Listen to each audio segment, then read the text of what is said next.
하나님 말씀 보겠습니다. 이사야 49장 14절부터 19절까지 볼까요?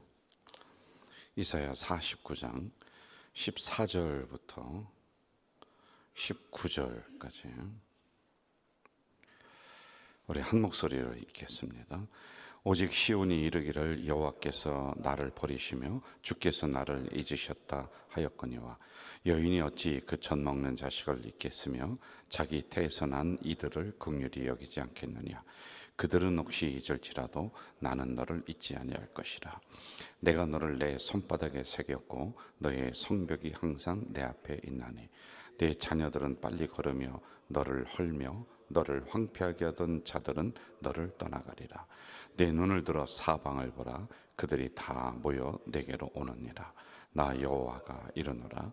내가 나의 삶으로 맹세하노니 내가 반드시 그 모든 무리를 장식처럼 몸에 차며 그것을 띠기를 신부처럼 할 것이라. 이는 내 황폐하고 적막한 곳들과 내 파멸을 당하였던 땅이 이제는 주민이 많아 좁게 될 것이며 너를 삼켰던 자들이 멀리 떠날 것이니라. 아멘. 우리나라에서 옛날에 외국으로 어린아이들을 입양을 보내는 입양 사업이 굉장히 많이 있었습니다. 이제 그 숫자가 점점 줄어들고 있어요. 그런데 60년, 70년대 한창 때는 뭐 1년에 몇십만 명씩 어린아이들, 아기들을 외국으로 입양을 이렇게 보냈어요. 근데 가끔 이제 TV에 보면은 외국에서 성공한 그 한국인들, 그러니까 입양을 갔는데 거기서 변호사가 되고 아주 성공한 사업가가 돼서 자기의 고향을 찾아서 이렇게 와요. 그리고 부모님을 찾아서 이렇게 오는 그런 프로그램이 이렇게 있단 말입니다. 자, 그런데 거기 보면은 이제 가끔가다 만나요. 엄마를 만나는데 그 입양을 갔었던 딸이나 아들이 그 엄마에 대해서 두 가지가 있는 거예요. 하나는 그리움이 있으니까 그래 찾아왔잖아요. 그리고 또 하나는 원망이 있는 거예요. 왜 날 버렸냐고. 왜 나를 거기 이국만리 타국당에 이렇게 보냈느냐고. 그러면 엄마 입장에서는 또 두 가지가 있는 거예요. 미안함이 있는 거예요. 그리고 그때 어쩔 수 없었다라고 하는 이런 이야기가 이제 그 드라마에 이렇게 보면은 그런 이야기들이 있습니다. 자, 왜 키우지도 못할 걸 왜 낳느냐, 왜 나를 이렇게 외국으로 입양을 했느냐라고 하는 그런 게 있고, 그러면서도 또 엄마에 대한 그리움이, 고향에 대한 그리움이 있으니까 자꾸 찾아오는 그런 말입니다.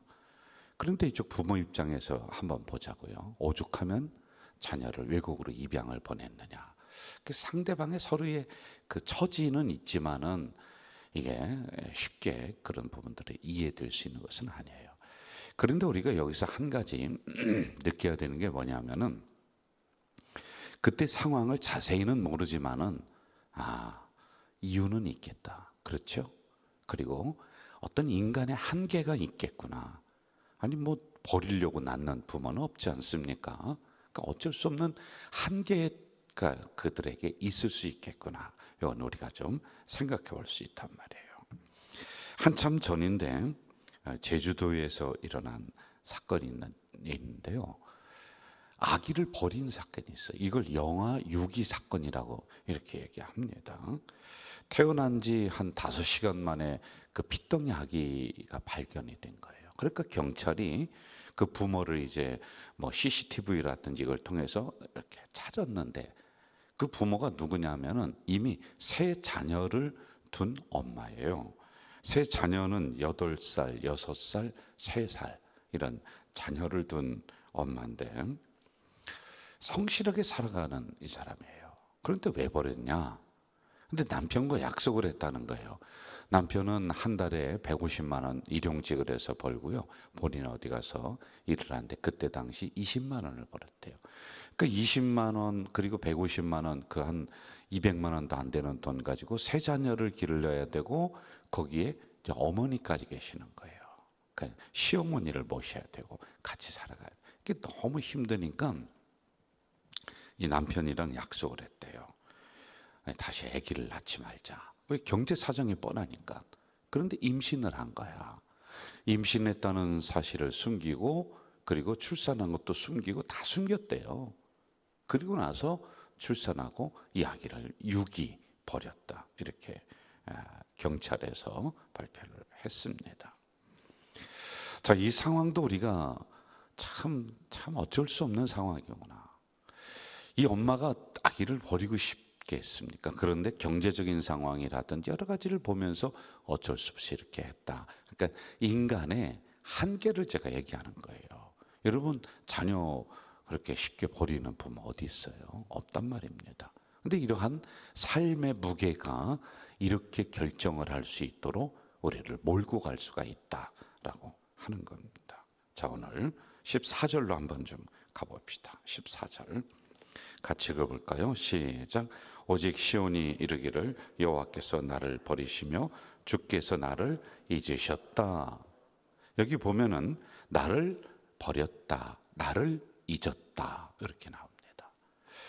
이게 이제 우리 인간들이 할 수 있는 거예요. 하나님이 나를 잊었다, 나를 버렸다. 사실은 하나님이 잊고 버리신 것은 아니란 말입니다. 그런데 나의 삶의 한계적 상황이 온 거예요. 그때 당시에 전쟁이 나고 먹고 살기가 힘들고 가정을 억어하기도 힘들고 뭐 자녀들은 막 울고불고 그 배가 고파서 막 굶어 죽기도 하고 이런 상황이 있으니까 하나님이 나를 버렸다, 우리를 잊으셨다라고 하나님을 향해 원망하는 이런 장면을 우리가 만날 수 있는 거거든요. 저는 이 장면을 제가 어제 설교 준비를 하면서 묵상을 이렇게 하면서 참 복잡해졌어요. 생각이요. 자, 그동안 하나님이 품에 안아서 정말 이 자녀들을 광야를 독수리가 새끼를 품에 안고 이렇게 업어서 광야를 건너주듯이 어려울 때 하나님이 항상 함께 했어요. 도와줬어요. 먹을 거 그때그때 다 해주셔서 여기까지 오게 했단 말입니다. 그런데 이런 만극한 은혜가 있는데 왜 이처럼 하나님이 뒷짐짓고 있는가? 하나님이 왜 쳐다보면서 개입하셔서 도와줘야 되는데 저들의 어려운 상황을 왜 보고만 있는가? 사실은 보고만 있거든요, 지금. 그리고 저 백성들은 하나님이 이제 우리를 버렸다, 우리를 잊었다라고 왜 원망하는 이런 안 좋은 관계까지 왜 갔느냐? 원인을 누가 제공한지 아세요? 하나님이 아니에요, 인간이에요. 제가 여러분 어제 그저께 계속해서 말씀드리는 것 중에 하나가 뭐냐면은 하나님이 우리를 인도하지 않았대. 하나님은 나의 아버지가 아니래. 우리는 하나님에게 받은 은혜가 없대. 은혜를 깡그리 무시해 버리니까 아니 사람도 화가 나는데 하나님이 화가 나시는 거예요. 그러니까 계속해서 너 하나님 똑바로 믿어라. 이사야 선지자 통해서 오늘 주의 종인 저를 통해서 여러분에게 말씀하잖아요. 그런데 이거 콧방귀로 콧등으로 듣는 거예요. 귓등으로 듣는 거예요. 듣질 않아요. 그리고 나서 이 상황이 털커덕 당하니까 어이쿠 하고 하나님을 향해 원망하는 이런 장면이 나온단 말이에요. 이게 인간의 어리석음이란 말입니다. 그동안 계속 말씀해 줬잖아요. 여러분 우리도 별반 다르지 않아요. 여러분 이러한 좋은 상황들이 천년만년 갈 것처럼 보여지는데 그렇지 않다는 걸 우리는 지난 전염병 시대를 통해서 깨달았단 말이에요. 그런데 금방 잊어버려요. 여러분 인간은 잊어버려요. 그리고 다시 교만해지는 겁니다. 다시 하나님 없이도 내가 살아갈 수 있다라고 이 생각을 갖는 거예요. 아주 교만하게 행동을 해요, 우리가요. 사람 앞에서는 모르겠어요. 여러분이 뭐 알아서 잘 사람 관계 처신하세요. 그러나 적어도 저는 목사니까 하나님 앞에서 말씀 앞에서는 늘 나를 내어놓고 겸손해야 되는데 털커덕 다 당해. 어려움이 다 와. 다 망했어. 그때서야 아이고 하나님하고 하는 게 인간이란 말이에요. 그 전에 정신 차려야 되는데 이게 안 됐다라고 하는 것입니다. 자, 또 하나 이 상황에서 우리가 깊이 생각해 봐야 될 문제가 있습니다. 신앙생활을 잘하는데도 열심을 내는데도 어려움이 올 수가 있어요. 지금 이들이 하나님이 나를 버렸다, 하나님이 나를 잊으셨다, 여기에 대한 잘못은 인간이 했어. 이스라엘 백성들이 해서 하나님이 전쟁으로 내몰고 어려움으로 내몰아서 벼랑 끝으로 내몰았다는 거예요. 자, 그런데 이건 그렇다고 쳐요. 그런데 여러분, 우리가 신앙생활 정말 정직하게 하고 열심히 하는데도 이해할 수 없는 어려움들이 와, 고난들이 오는 경우가 있을까요, 없을까요? 있단 말입니다. 이럴 때 우리는 마치 영적인 고아 이거와 같아요. 하나님이 진짜 나를 외면하는 것일까? 내가 뭐 잘못한 게 있는가? 그런데 살펴봐도 그렇게 뭐 다른 사람들보다 내가 잘못하고 그런 건 없어. 아니, 주일 잘 지키고 그냥 열심히 신앙생활 하는데도 이 어려움이 올 수 있다라고 하는 거예요. 그럼 그 안에서 갈등을 일으킨단 말입니다. 자, 이제 이 해결 방법을 한번 가봅시다. 15절 제가 읽을게요. 여인이 어찌 그 젖 먹는 자식을 잊겠으며 자기 태에서 난 아들을 긍휼히 여기지 않겠느냐. 그런 사람이 없다는 거예요. 그런데 그들은 혹시 잊을지라도, 버릴지라도, 제가 아까 앞에 얘기했잖아요. 그 부모님들은, 엄마들은 상황이 안 좋으니까 아기를 유기하고 아기를 입양시켜서 외국으로 보낼지라도 나는 너를 어떻게 한다? 잊지 않겠다. 잊지 않겠다. 자, 저를 보세요. 하나님의 침묵도 사랑해요. 하나님이 침묵하고 계셔. 기도하고 주여 부르짖는데도 그냥 응답이 없어. 음성도 없고 내 마음속에 확신도 없어. 그런데 그것도 사랑이고 관심이라니까요. 여러분, 자녀들 매대는 것만 능사하겠어요? 그렇지 않잖아요. 그 잘못했을 때 부모가 두고 보는 거예요. 이렇게 가만히 두고 봐요. 그러면 자녀 입장에서 볼 때는 혼내킬 때가 됐는데 엄마가, 아빠가 아무 소리 않고 가만히 있거든요. 무관심하거든요. 자기 그 관심이 없는 것 같거든요. 그러면 자녀 입장에서는 안절부절하는 거란 말이에요. 그런데 자녀에게 관심을 안 간대. 관심을 안 갖겠어요? 매를 안 된 것뿐이지 무관심한 것이 아니라 그 무관심 속에 무한한 사랑을 담고서 기다리는 거야. 그렇지 않습니까? 이것도 사랑인 거예요. 하나님이 진짜 저 백성들을 처단하고 싶으면은, 아니 그 만군의 여호와께서 뭐 그런 방법을 쓰겠냐는 거예요. 한순간에 멸망시킬 수 있어. 그런데 하나님은 기다리시는 거야. 스스로 깨닫고 스스로 돌아오기를 잊으신 게 아니란 말이에요. 제가 옛날에 읽었던 그 소설 중에 하나가 일본을 배경으로 했는데요. 거기에 이제 그 목사님이 있고 그 딸이 있어요. 그런데 가정이 어려우니까 이 딸이 방황을 해요. 그래도 기다려요. 목사님이 혼내키다가 가르치다가 안 되니까 또 기다리고, 이게 반복이 돼요. 그러다가 어느 날 이 그 딸이 집을 나가는 거예요. 뛰쳐나갔어요. 그리고 방황합니다. 방황하고 그러다가 어떤 남자를 만났어요. 그런데 그 남자가 예수 믿는 사람이야. 그래서 이 딸이 회개하고 이제 집으로 다시 그 남자와 함께 이렇게 돌아오는 그런 장면이 있어요. 그런데 집에 딱 들어왔는데, 집에 들어오는 게 5년 만이야, 3년 만이야. 근데 문을, 미안하니까 문을 열고 이렇게 들어갔는데 문이 잠겨 있는 줄 알았는데 문이 열려지는 거예요.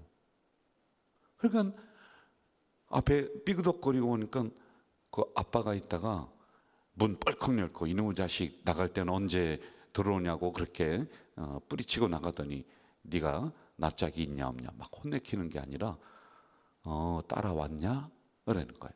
마치 오늘 아침에 나갔다가 저녁에 퇴근해서 돌아오는 그 딸을 맞이하는 것처럼, 누구야 지금 왔니? 이렇게 맞이해요. 그런데 알고 봤더니 3년 동안 한 번도 문을 닫은 적이 없어. 이 문을 잠근 적이 없어요. 기다리는 거예요. 하나님은 이런 분이시라는 거예요. 자, 그럼 구체적으로 16절에 이렇게 나오고 있어요. 우리가 한 번 더 봅시다. 16절 같이 읽어볼까요? 시작. 내가 너를 내 손바닥에 새겼고 너의 성벽이 항상 내 앞에 있나니. 자, 저를 보세요. 내가 널 잊지 않겠다. 그러기 위해서 하나님이 여러분을, 나를 손바닥에 새겼대. 손바닥에. 이게 새겼다라고 하는 것은 아크티크라고 하는 건데요, 조각했다는 거예요. 여러분, 여행을 하다 보면은 그 바위에 이렇게 이름을 써놓는 데가 있더라고요. 그 옛날 사람들은 정을 가지고 이렇게 이름을 써놓은 것 같아요. 그게 300년 되고 500년 돼도 안 지워지고 지금까지 있는 거예요. 저 설악산 가든지 어디 큰 바위에 가면은 그렇게 이렇게 해놨더란 말입니다. 이게 새겼다는 거예요. 돌에 새긴 것이 아니라 손바닥에 새겼다는 거예요. 여러분, 문신이 있잖아요. 문신, 요즘 그 사람들이 타투 뭐 문신 많이 하는데 지워지지 않는 거예요, 이 문신이요. 새기기 위해서는 어떻게 해야 되느냐? 조각하기 위해서는 살을 파야 되는 거라니까. 살을. 그러면 뭐가 나요? 피가 나오는 거야. 여기에 복음이 담겨 있는 거예요. 내가 너를 잊지 않았다, 너는 나의 자식이다라고 하는 그 증거로 십자가의 보혈을 흘려서 여러분을 하나님 손바닥에 새긴 존재라니까.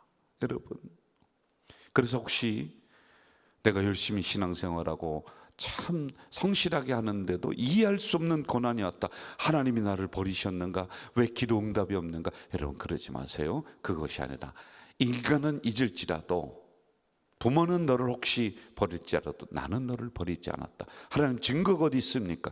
여기 있지 않느냐. 너를 내가 피 흘리면서 내 손바닥에 새겼다. 십자가의 은혜를 이야기해 주고 있는 거란 말입니다. 또 새기면은 어떻게 되는지 아세요? 없어지잖아요. 여러분, 한번 구원받은 여러분들, 하나님이 끝까지 붙잡고 동행하신다라고 하는 이 말씀이 이 안에 담겨져 있는 거예요.